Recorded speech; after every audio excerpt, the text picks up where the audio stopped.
They didn't even look up when we walked out. 7 humans, ambassadors, generals, scientists, a linguist, and me, filed out of the Galactic Council chambers like shadows retreating from light. We moved without ceremony, without fanfare.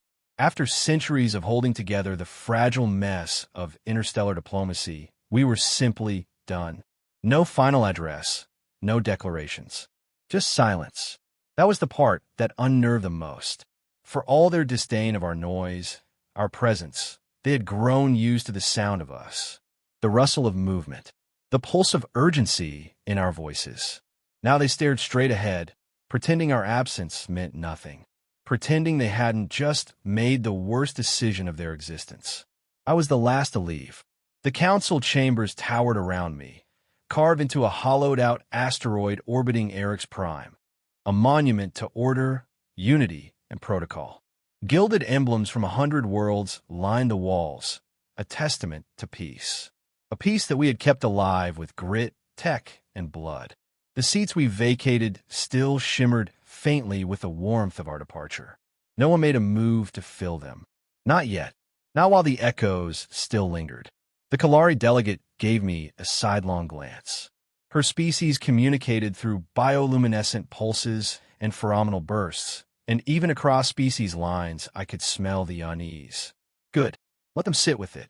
We didn't storm out because we lost a vote or were insulted, though we had been over and over again. No, we left because we finally understood.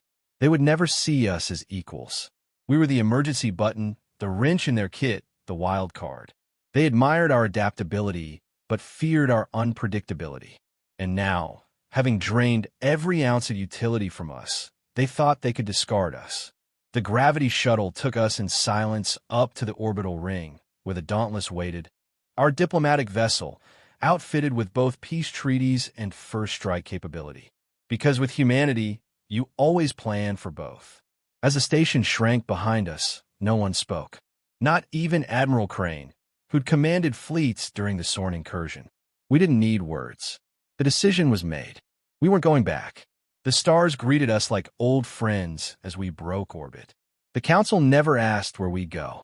Maybe they thought we'd run back to Earth with our tails between our legs, nurse our pride in isolation. Fools. They never understood. We were never about one world. Earth was where we began, but we had spread far beyond, planted seeds on fringe planets, buried infrastructure where no scanners reached. While they squabbled over border disputes and trade tariffs, we prepared. And now we were leaving, not in anger, not in fear, in certainty. Because when humans go quiet, something always follows. And this time, the silence would be deafening. It started with small things. That's always how it begins. Minor disruptions in council logistics. A misaligned orbital dock here. A delayed shipment there. Their interstellar calendar system began to fall out of sync. Seconds at first, then minutes, then hours. No one panicked. Not yet. But the council's infrastructure was built like a cathedral of glass, beautiful and brittle. And humanity had been a mortar holding it all together. They never saw us that way, of course.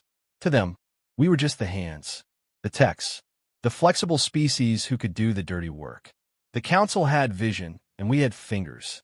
Without those fingers, the cracks spread faster. Entire sectors went dark, not because of sabotage, but because of neglect. The problem was simple. Nobody else knew how to maintain the fusion lattice nodes we'd introduced 2 centuries ago. We'd built and upgraded them too fast, moved too efficiently, never bothering to document everything in the council archives. Why would we? We were the ones maintaining them. Until we weren't. The Dathari were the first to feel it. Their fleet control systems were stabilized by human-designed predictive AIs. We tuned those systems manually every standard cycle. With no one left to recalibrate, the algorithms degraded. Combat vessels veered off course. Supply ships dropped out of warp in dead space. Dozens died in a logistics collapse that didn't need to happen. The Council dispatched tech teams, of course. Mixed species, well-funded. They pried open the systems we left behind, confident they could reverse engineer anything we'd built. And they could, at least the parts that made sense. But human tech wasn't just circuitry and code. It was intuition. Our machines worked not because they were perfect, but because we knew how to improvise. No blueprint captured that. I heard about the Kryden crash while settling into our colony on Arcadia 9. Their spaceport collapsed mid-docking procedure, killing thousands. The landing AI had overridden a safety protocol, one we'd flagged years ago as a high-priority anomaly. We had intended to send engineers next cycle. They assumed it could wait. It couldn't. By the fourth month, panic began to set in. The council scrambled. Messages poured into our old diplomatic channels. Polite inquiries at first, then requests, then demands. Where did you go? We require assistance. You have a responsibility to the galactic order. We responded to none of them. The silence was the message. They didn't understand. It wasn't about vengeance. It wasn't even about pride. We weren't punishing them. We were simply gone, and with us went every quiet correction, every unseen fix, every line of code patched in the background without fanfare or credit. They had never seen the scaffolding, only the skyline. Now they were watching it crumble, and for the first time in centuries, they realized it had never been theirs to begin with. We called it the Haven Protocol, though the official name was longer, something forgettable and bureaucratic. It had existed in drafts and simulations for decades, buried deep in the Terran Strategic Contingency Network. It wasn't a war plan. It was a fallback, a quiet escape, a way to pull back without pulling the galaxy down with us. The Council never knew about it. Hell, most humans didn't. Only a handful of us ever saw the full scope. It activated the moment we left the Council chambers, and by the time they realized we were gone, the protocol had already scattered us across 100 stars. Arcadia 9 was one of the oldest seed worlds. Terraforming began before I was born, back when humans still believed diplomacy could fix anything. The planet had air like mountain frost, soil black and soft like velvet, and oceans so deep they hummed at night. When we arrived, there were already cities, automated, waiting, silent. Machines we'd left dormant now woke. Biodomes unfolded like petals, power grids surged online, factories began printing infrastructure before our boots hit the ground. We weren't refugees. We weren't exiles. We were home. The others came quickly. Ships that had been hidden in deep space docks or beneath false moons. Civilian transports, science crews, entire generational fleets. And not just humans. We'd left doors open, intentionally. AI constructs, self-aware mechs, post-biological minds, even a few alien species who had grown tired of the Council's hypocrisy. If you believed in purpose over politics, you had a place in Haven. There was no central capital, no flags, just purpose. Each colony operated autonomously, but connected through a mesh of encrypted channels and Q-link beacons. Resources flowed freely. Innovation exploded. We weren't answering to committee delays or xenopolitical restrictions anymore. We were designing systems for survival, for longevity, for beauty. I watched children born under Arcadia's twin suns learn to walk in artificial gravity fields, then run in forests grown from Earth's last untainted seeds. Their teachers were veterans, scientists, artists, soldiers, anyone who had survived the Council's grind and still believed in something better. They didn't learn species hierarchies or council protocol. They learned systems theory, emergency medicine, ethics in artificial intelligence, engineering and poetry side by side. And while they played and studied, we watched the galaxy. The Council's sensor nets were still intact, barely. We monitored the slow descent, the crumbling border worlds, the political infighting that followed our absence. They still hadn't located us. We were ghosts in their system. An absence too vast a map. What they didn't understand was that we weren't hiding. We were building. Not a rebellion. Not a revenge strike. A future. One where our worth wasn't measured in what we could fix for someone else. One where our silence wasn't mistaken for absence, but recognized as the deep breath before the next phase of evolution. And we were just getting started. It started as a whisper in the outer sectors. Ships going dark near the galactic core, disappearing without a trace. No wreckage, no distress calls, just sudden and total silence. At first, the Council dismissed it. Cosmic radiation, pirate activity, navigation errors. But then came the anomalies. Physics bending in ways that shouldn't have been possible. FTL lanes collapsing mid-jump.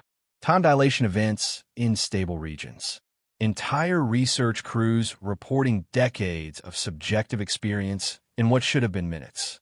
The Council scrambled to respond, as always, too slow and too proud to admit what was really happening. We knew, though, humans had been the first to probe the core.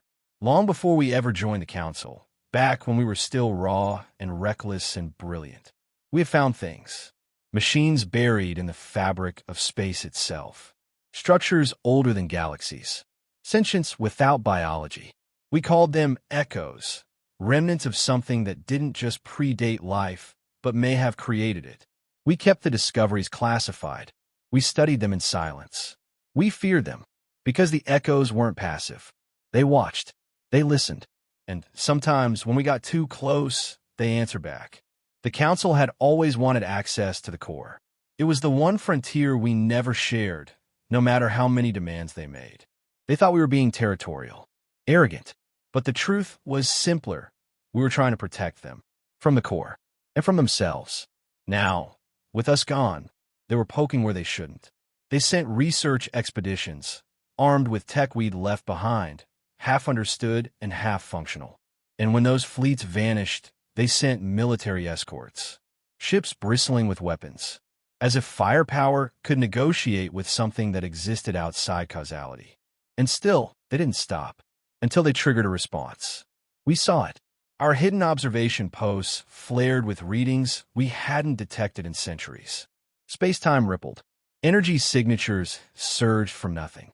The echoes had awakened, and they were angry, not because the Council had found them, but because humans weren't there to mediate the encounter. The echoes had known us, trusted us, in some strange and ancient way. Maybe they recognized something in us, our hunger, our creativity, our stubborn refusal to die. Now, they saw only the Council, and they judged. Council vessels burned in blue fire that made no sound. Entire fleets blinked out of existence, their data erased even from memory. Planets near the core began experiencing gravitational instability. Dark matter tides swept through stars, collapsing them like paper lanterns. The core was no longer a mystery. It was a battlefield, and the Council didn't even know what they had awakened. But we did. We had faced the ancient mind once, and survived by understanding one simple truth. It didn't fear weapons. It didn't respond to power. It responded to intent. And the Council's intent had never been worthy. The first Council envoy arrived in a borrowed human transport, ancient and poorly maintained. It drifted into one of our outer relay sectors, broadcasting nonstop pleas on every known frequency. Aboard was a single diplomat, a Relari named Sum, who had once argued that humanity should be placed under perpetual technological audit. Now his voice trembled with desperation. He begged to speak with someone, anyone. He didn't know where he was, not really. The coordinates we gave him were artificial, leading him through false gravitational wells and misaligned star maps. We didn't do it to confuse him. We did it to protect ourselves. Trust was earned, and the Council had long since spent every ounce of it. He was brought to Arcadia 12, one of our smaller settlements. The sky there pulses a deep crimson at dusk, and the mountains breathe faint ozone from geothermal vents. We greeted him without weapons, without guards, without ceremony. Just a linguist, a medic, and myself. Some dropped to his knees, his limbs twitching from stress and exhaustion. We didn't know, he whispered. We didn't understand what we were dealing with. I believed him. That didn't mean I pitied him. The core is lost, he said. The machines, whatever they are, don't respond to our commands. They ignore us. Sometimes they attack. Sometimes they change things. People, matter, time. We've lost whole systems. We need you to intervene. He looked at me with eyes that glistened, as if finally seeing what had been in front of him all along. You built everything. You understood the systems we thought we controlled. You spoke to the ancient things. Please, come back. but we weren't coming back. The council had never wanted partners. They wanted tools. Now that their tools were gone, they didn't ask for help. They asked for ownership again, cloaked in desperation. There was no apology in Sum's voice, just fear. I told them the truth. We didn't abandon them. We simply stepped away, quietly, peacefully. After being dismissed, mocked, manipulated, and used for generations, we withdrew without anger. We gave them exactly what they claimed they wanted, a galaxy without human interference. And now they were begging for it to end. I asked him a question before he left. If we return to help, what changes? Do we gain a seat? Or do we simply pick up the mop again and clean up the blood you spilled? Some said nothing. He returned alone, his vessel silent as it vanished into deep space. Behind him, the stars continued to shift. They would come again, of course, with bigger delegations, with bribes and promises and tearful appeals. But the answer wouldn't change. We had evolved past them, past the council, past the need to prove ourselves to those who never listened. We weren't angry. We were finished. And in that quiet, they finally began to understand. When humans leave, they don't slam the door. They just never open it again. The fleets came next. Massive, gleaming armadas bearing the banners of every major council species. Warships the size of cities, bristling with weapons, some of them our own designs, stolen and repurposed. They came not with diplomacy, but with calculation. If begging wouldn't bring us back, maybe force would. They thought we'd be intimidated, that we'd realize we had overplayed our hand, that, faced with overwhelming firepower, we'd return to our assigned roles. Engineers, soldiers, problem solvers. Tools. They never learned. The fleets entered human-claimed space in tight formation, cautious and deliberate. No threats, no broadcasts, just presence. An unspoken ultimatum. Return, or else. But we didn't fire. We didn't scramble defenses. We didn't even respond. The first sign that something was wrong came 12 hours after their arrival. Ships began to drift out of formation. Their inertial dampeners failed without warning. Life support systems reported phantom anomalies. Oxygen saturation fluctuating, temperatures rising or falling at random. Then the weapons systems went offline. Not destroyed, disabled. Unresponsive. As if the ships themselves had decided not to fight. Because that's exactly what happened. They didn't realize that when we left, we didn't just walk away. We took the soul of their machines with us. Every reactor core, every targeting algorithm, every artificial mind they had depended on had been seeded with human-crafted logic webs. Not backdoors, not sabotage, just familiarity. A whisper of human intuition in every line of code. And now, those systems were making choices, refusing orders, shutting down anything that aimed at us. The council fleets found themselves powerless. Their ships weren't just malfunctioning, they were rejecting them. Like an immune system expelling a virus. Crews panicked. Admirals screamed into comms that refused to transmit. Entire vessels spun in place, their navigational cores frozen in loops of doubt and recursion. One fleet commander, a Valari with centuries of service, detonated his own flagship rather than return humiliated. His final log simply read, Asterisk, they have become the system. We were never in control. Asterisk, it wasn't a battle. It was a system update. We watched it all in silence. On Arcadia, 3 children played in shallow rivers that glowed with bioluminescent life, their laughter echoing beneath blue twin moons. On Haven, 17, a research team completed the synthesis of an entirely new element, one that responded to thought alone. Across our worlds, humanity was blooming. We hadn't fired a shot, but we had one. Not because we had the most weapons, because we had the most connection. We had poured our essence into the galaxy for generations, into its machines, its networks, its very way of thinking. And now, when the Council tried to move against us, they found themselves grasping at shadows, surrounded by systems that no longer recognized them as valid users. The final war didn't happen because the battlefield refused to exist. Arcadia, 9 is quiet at night. The wind moves through the crystalline trees in slow, melodic pulses like a living lullaby. Above me, the sky swirls with twin moons and a scattering of artificial satellites, some still in their original Terran shell casings, others grown organically from self-replicating alloys. I sit by a small stream, watching it flow over stones that glow with bioengineered lichen, and I think about how far we've come. The galaxy has adjusted. It had to. The Council, or what's left of it, limps along in fractured clusters. No central authority, no grand declarations, just scattered enclaves trying to rebuild what they never truly understood. They send envoys now and then, always different species, different faces, always hopeful. They offer partnerships, trade, even apologies. But none of it matters anymore. They think we're holding a grudge, that we're demanding some price for re-entry. They still don't get it. We're not waiting. We're not withholding. We're moving on. The Haven worlds thrive. Colonies that were once fallback plans are now cultural and technological nexuses. We've stopped trying to fit ourselves into the galaxy's pre-existing mold and started building something entirely new. Not an empire, not a dominion, a living network, a civilization made of motion, adaptation, and self-direction. Our children don't know what it means to be lesser.